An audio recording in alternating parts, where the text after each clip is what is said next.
Hey guys, welcome back. In this video, we're going to take a look at routing or routing. We're going to take a look at MIDI and audio and how we get MIDI out. Remember the last video? MIDI cables? MIDI out of Ableton Live in this case, and audio back in from a synthesizer. Let's go.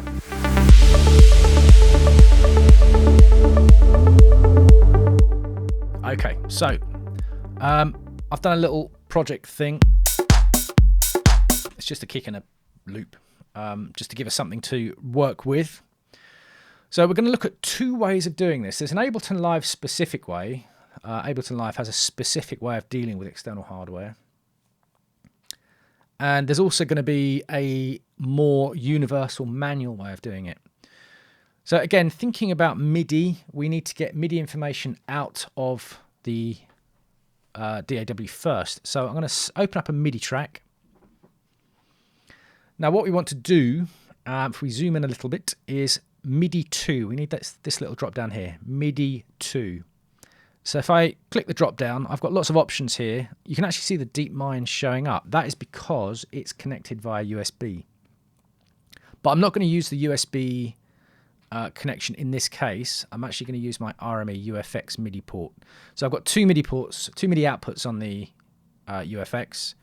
And I've got the DeepMind connected up to MIDI port 1. So remember, each MIDI port, each physical MIDI port and cable can carry 16 channels of information to 16 different devices. So you might think, well, he's got all this stuff in the studio. How does he keep track of everything? Well, I have a solution for that. It is a sheet. I actually have a sheet. I update this regularly. So it gives a list of my synthesizers. Focus.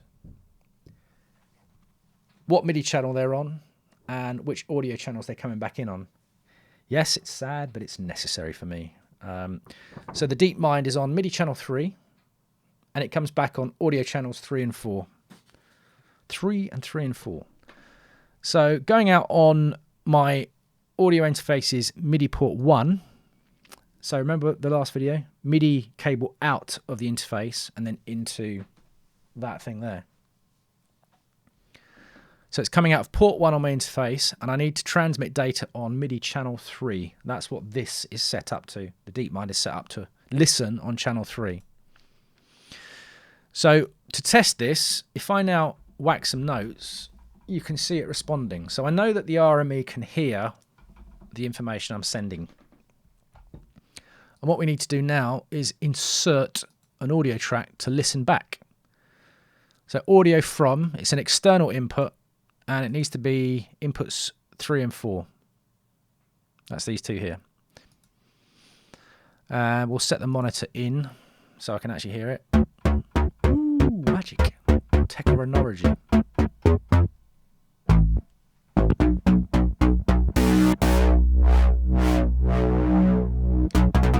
So now I can play. You can't hear me. Now I can play that thing live, or I could set notes up in the sequencer. So let's try that. Okay. Oh, wrong one. Right, let's just do something simple. Hello, move. It's too small. Is that the right resolution? Yeah, that'll do. Right, let's just duplicate this.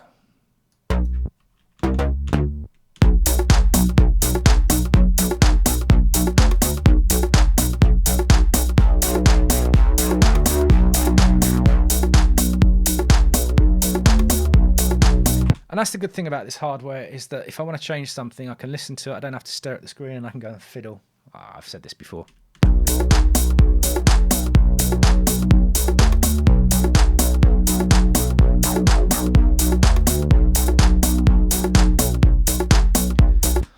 Okay, so we've got that set up.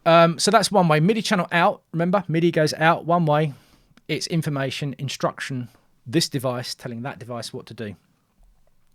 So one MIDI channel in the DAW to send information, and then the audio channel to listen back.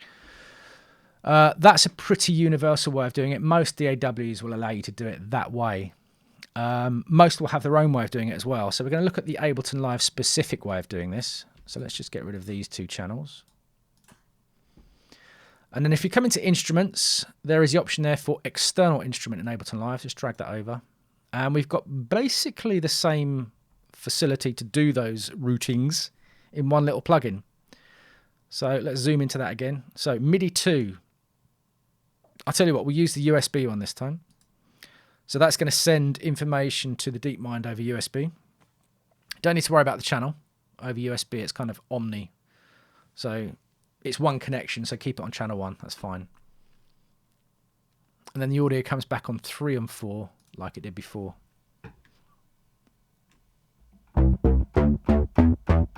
So it's much easier. It's tidier. It's in one channel. So you've got MIDI going out and audio coming back in on one channel.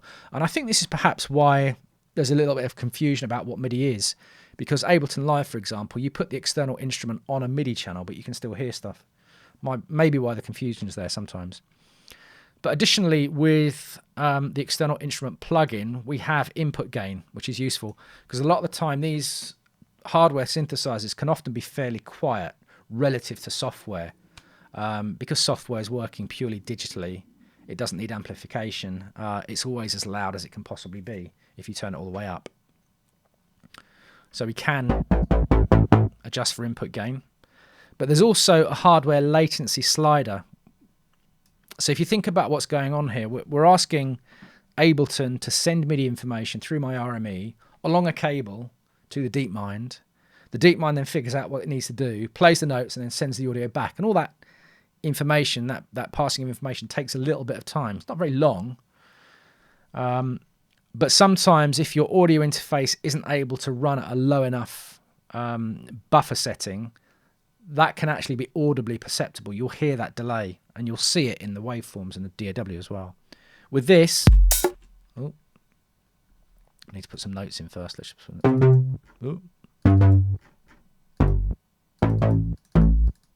Is that 16th notes? Yeah. Let's put some notes in. Duplicate. Let's put the same notes in.